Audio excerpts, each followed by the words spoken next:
குடிச்சு 20 மணி நேரத்துக்கு அப்புறம் ஏதோ தெளிஞ்சிருது, அதுக்கப்புறம் திரும்ப நம்ம நார்மலான சாதாரண வாழ்க்கையை வாழறோம்னு நினைக்காதீங்க. சில பேர் கேட்கறது எனக்கு காது கேட்குது, 20 மணி நேரம் இருக்கிற மாதிரி சரக்கு எங்க சாமி கிடைக்குது? அது கடை பேரை சொல்லிட்டு தொடர்ந்து சத்சங்கத்தை பேசுங்க சாமி. படுபாவிகளா, நான் சொல்ல வர்றது ஏதோ, இவங்க புரிஞ்சுக்கிறது வேற ஏதோ.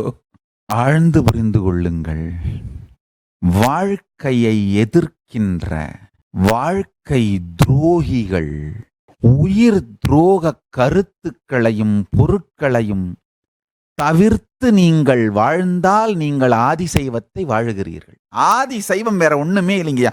உயிரினுடைய உயிர்ப்பின் காரணம் என்னவோ அதை நோக்கி செல்வது. உயிரினுடைய உயிர்ப்பின் காரணம் என்னன்னா லைஃப் பாசிட்டிவ்.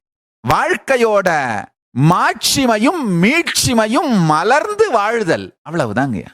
மொத்த ஆதிசைவத்தினுடைய சாரம், வேத ஆகமங்களின் சாரம் வாழ்க்கையின் மீட்சிமையையும் மாட்சிமையையும் மேம்படுத்துங்கள், அவ்வளவுதான். வாழ்க்கையின் நீளத்தையும் உயர்வையும் அதிகமாக்குங்கள்.